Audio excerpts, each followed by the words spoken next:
Math का डर ख़त्म कर दीजिए और चैनल को सब्सक्राइब कर लीजिए। जी हाँ, अच्छी राइटिंग में अच्छा कंटेंट वही पढ़ा रहा हूँ जो तुम्हारे बोर्ड एग्ज़ाम में आएगा। एकदम चैप्टर वाइज पढ़ा रहा हूँ और टॉपिक वाइज पढ़ा रहा हूँ। जैसे कि देखिए हमने यहाँ पर क्या लिखा है, UP board exam 2024 class 12th math बहुविकल्पी प्रश्न किस चैप्टर के? आव्यूह चैप्टर के। इससे पहले हमने जो है आप सभी को संबंध फलन का करा दिया है, प्रतिलोम त्रिकोणमिति फलन का करा दिया है और आज की इस वीडियो में हम आव्यूह का करने वाले हैं। और ऐसे हर एक चैप्टर के पहले बहुविकल्पी प्रश्न चैनल पर आपको मिल जाएंगे और परीक्षा के पहले सारे टॉपिक के मिल जाएंगे, अति लघु उत्तरी, लघु उत्तरी और विस्तृत उत्तरी भी। ठीक, तो बिना किसी देरी के वीडियो की शुरुआत करते हैं। देखिए बच्चों, हमारे सामने पहला प्रश्न जो है बहुत सरल है, मज़ा आ जाएगा देखकर। आप बस एग्जाम में क्वेश्चन आए और इंतज़ार करिए कि ऐसा ही क्वेश्चन आए। अगर कैपिटल ए बराबर इस तरह का एक वर्ग आव्यूह दिया जाए, ए आई जे एम गुणित एन।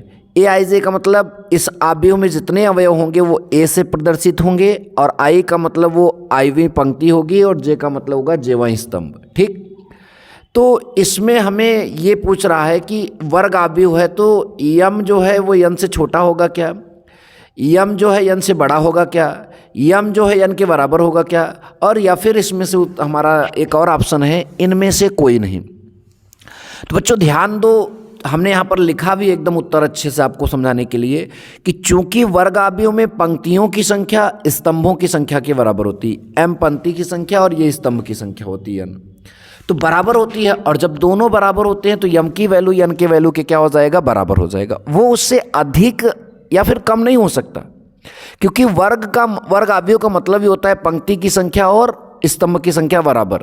तो m बराबर क्या हो जाएगा? n। आई होप कि आप सभी को बेहतर समझ में आया ये क्वेश्चन। ठीक, नंबर नेक्स्ट प्रश्न जो है बच्चों उसका हमने ऑप्शन नहीं लिखा, लेकिन प्रश्न तो है आपके सामने। आपको ऐसे प्रश्न मिलेंगे तो मैं आप सभी को जो समझा रहा हूँ ध्यान से समझिए और फोड़ कराना है आप सभी को। 3 गुणित 3 कोटि के ऐसे आव्यूहों की कुल कितनी संख्या होगी जिनकी प्रत्येक प्रविष्टि 0 या 1 है? 3 गुणित 3 कोटि का हमें आव्यूह लेना है और उसमें हर एक अंक या तो 0 रखना है या तो 1 रखना है।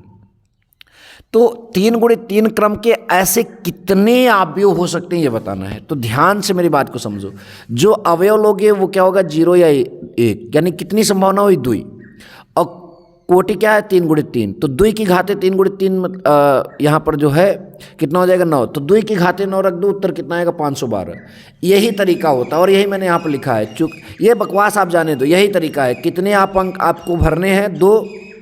और कोटि कितनी? 3 गुणित 3, तो ये 1 2 हो गया, तो 2 की घाते 3 त्रिका 9, 2 की घाते 9 बराबर कितना आ जाएगा? 512। ऐसा क्वेश्चन बहुत बार पूछा गया बच्चों, तो इसलिए आप जो है इस क्वेश्चन को ज़रूर ध्यान में रखेंगे। 2 बेहतरीन प्रश्न समझने के बाद अब हम लोग तीसरा बहुत अच्छे से समझने जा रहे हैं। यदि a बराबर इतना दिया है तो a प्लस a डैश बराबर i। यदि ए यहाँ पर जो है ए का मान है, ए का मान क्या आएगा? कुल मिलाकर ए का मान ज्ञात करना है। ए बराबर दिया है और ए प्लस ए डैश का मान आई दिया है। ठीक, अच्छा, ए बराबर दिया है तो आपने लिख लिया। अब ए डैश निकालोगे। डैश मतलब क्या होता है बच्चों? डैश मतलब याद करो, हाँ आपके सर ने पढ़ाया था, परिवर्त आव्यूह। मतलब इसकी जो पंक्ति में अवयव हैं वो स्तंभ में चले आएंगे। देखो कास माइनस साइन, कास अल्फा कहिए या अल्फा ही है, कास अल्फा माइनस साइन, यहाँ cos alpha minus sine alpha है, तो cos alpha minus sine alpha आ गया। दूसरी पंक्ति में साइन अल्फा कास अल्फा है तो ये दूसरे स्तंभ में आ जाएगा साइन अल्फा कास अल्फा। तो आपको ए मिल गया, ए डैश मिल गया। ठीक, प्रश्न के अकॉर्डिंग जो है ए प्लस ए डैश बराबर क्या है? आई, तो मैंने लिख दिया। अब फिर ए की जगह इतना उठा कर रखा, प्लस की जगह प्लस रखा, ए डैश की जगह ये रख दिया और आई का मान 1 0 0 1 रख दिया। अच्छा, यहाँ तक आपको कोई दिक्कत नहीं होनी चाहिए बच्चों। इसको इसमें जोड़ेंगे cos alpha plus cos alpha, इसको इसमें जोड़ेंगे। ठीक, इसको जो है इसमें जोड़ेंगे, इसको इसमें जोड़ेंगे। ठीक, ध्यान से आई मतलब आपको पता ही का आई आप भी हो तो 0 1 0 0 1 0 0 1 होता। ठीक, तो यहाँ पर हमने लिख दिया। ध्यान से देखते चलिए। अब यहाँ पर उतने में उतना कैंसिल, उतने में उतना कैंसिल, ये जो है ये आपका जुड़ जाएगा कास 2 अल्फा, यहाँ भी cos 2 alpha, sorry 2 cos alpha 2 cos alpha, इसमें भी 2 कास अल्फा के बराबर एक यहाँ भी है, 2 कास अल्फा के बराबर एक यहाँ भी है, तो दोनों में वही चीज़ है। आइए देखते हैं। तो 2 cos अल्फा बराबर क्या आएगा 1, तो 2 जो है हमारा चला जाएगा नीचे, तो cos अल्फा बराबर क्या हो जाएगा 1/2। तो अब 1/2 हो गया बच्चा, तो cos किसका मान होता है 1/2, तो cos 60 का मान होता है, 60 को हम π/3 लिखते हैं, तो cos अल्फा बराबर cos π/3, तो cos की जगह cos, तो अल्फा बराबर कितना आएगा π/3। तो इस तरह से आप ऐसे क्वेश्चन को हल करिए और निश्चित तौर पर आपको जो है सफलता जरूर मिलेगी। नेक्स्ट प्रश्न हमारा है, अवयव ए तथा बी एक दूसरे के व्युत्क्रम होंगे केवल यदि इसमें से क्या हो जाए तो वो व्युत्क्रम होंगे। तो ए बी बराबर बी ए बराबर 1, केवल इसी स्थिति में वो एक दूसरे के व्युत्क्रम होंगे। अब सवाल उठा था काहे। देखिए अगर आप इसको अभी बंद कर दीजिए, ठीक ध्यान से देखिए, व्युत्क्रम का मतलब एक प्रकार से समझिए, अगर दो अवयवों का गुणा कर दो उत्तर 1 आ रहा है तो वो एक दूसरे के व्युत्क्रम ही होंगे। ए में बी का गुणा कर दिया और बी में ए का गुणा कर दिया तो 1 आया, तो ये व्युत्क्रम होते हैं एक दूसरे। क्योंकि आप जरा छुटवार क्लास में जो पढ़ते हो 3 में 1/3 का गुणा करिए तो कितना आएगा 1 आएगा, तो 3 1/3 का क्या है व्युत्क्रम है। तो व्युत्क्रम ज्ञात करने के लिए उसका उसी में गुणा उत्तर मतलब पलट कर करने पर भी उत्तर 1 आए तो ये आपका व्युत्क्रम होता है। तो ए बी का गुणा बी ए में करोगे तो आपका 1 आया और ये आपका क्या होगा व्युत्क्रम होगा। तो इस तरह से इसका ये जवाब हो जाएगा। नेक्स्ट प्रश्न देखते हैं। तो एक और प्यारा सा क्वेश्चन आपके सामने मुस्कुरा रहा है, आइए इसको भी देखते हैं। इस तरह से दिया गया है, इसका मान ज्ञात करना है। तो कुछ नहीं, पहले क्वेश्चन हम नोट कर लेंगे। अच्छा, इसका गुणा इसमें करेंगे cos स्क्वायर, इसमें करेंगे तो cos साइन इंटू cos, इसमें करेंगे तो cos इंटू साइन, इसमें करेंगे तो cos स्क्वायर, इसमें करेंगे तो ये, इसमें करेंगे तो ये, इसमें करेंगे तो ये, इसमें करेंगे तो साइन स्क्वायर। ठीक, अच्छा अब इसको इसमें जोड़ेंगे तो ये हो जाएगा, इसको इसमें जोड़ेंगे तो ये हो जाएगा, इसको इसमें जोड़ेंगे तो ये हो जाएगा, इसको इसमें जोड़ेंगे ये हो जाएगा।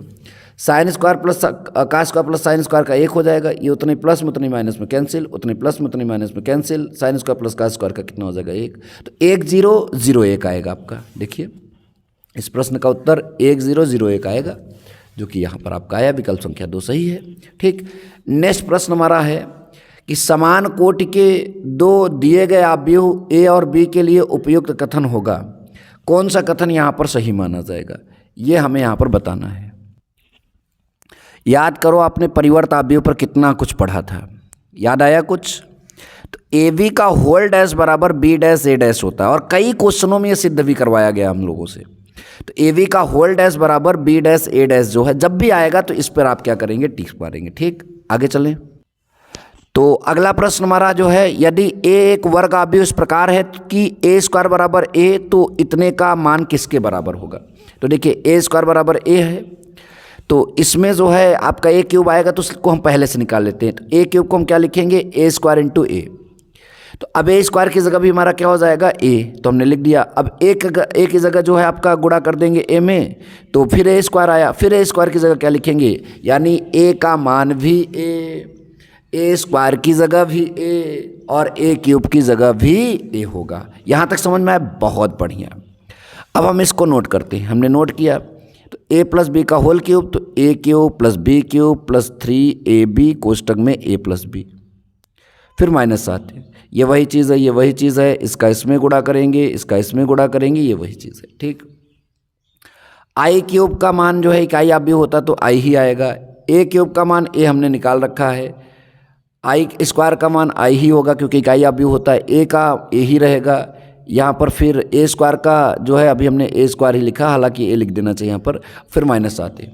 फिर ये वही चीज़ है, ये वही चीज़ है। आई मान इकाई अवयव, इसमें गुणा करेंगे तो आपका 1 का गुणा करेंगे 3 1 का 3 ए, तो फिर यहाँ भी जो है ए स्क्वायर की जगह ए लिखेंगे, फिर 1 का गुणा करेंगे तो 3 है माइनस 7 है।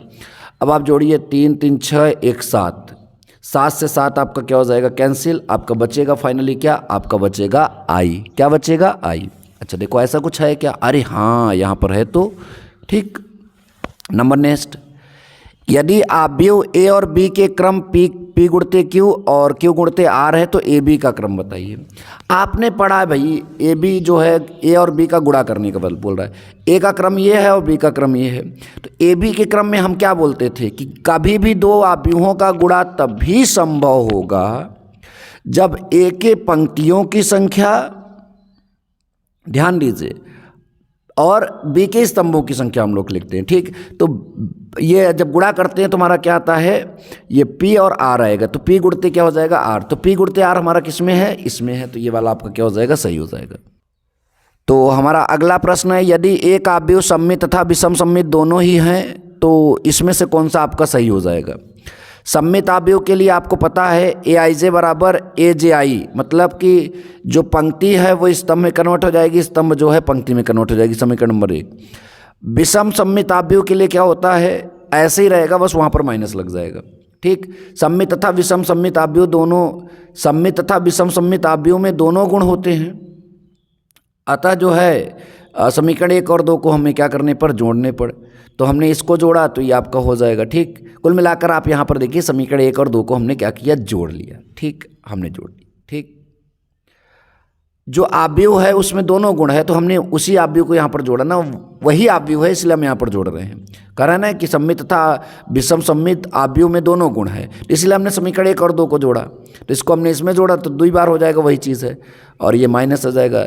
तो अब यहाँ पर आपने ये लिखा, ठीक, तो उतने में से उतना जाएगा आपका 0 हो जाएगा, तो फिर 2 भी जाएगा 0 हो जाएगा, Aij बराबर 0। अब यहाँ पर जो है वर्ग आव्यूह एक शून्य आव्यूह है। ठीक, तो Aij मतलब 0 जो है यहाँ पर आने का मतलब क्या है, शून्य है, मतलब कि सारे उसके अवयव जो हैं वो शून्य दिखाई दे रहे हैं, तो एक जो है आपका शून्य आव्यूह है, आपका विकल्प संख्या क्या हो जाएगा, बी सही हो जाएगा। तो आई होप कि आपको वीडियो पसंद है, वीडियो पसंद है तो लाइक और शेयर जरूर करिएगा। मिलेंगे नेक्स्ट वीडियो में। Thank you so much. जय हिंद, वंदे मातरम।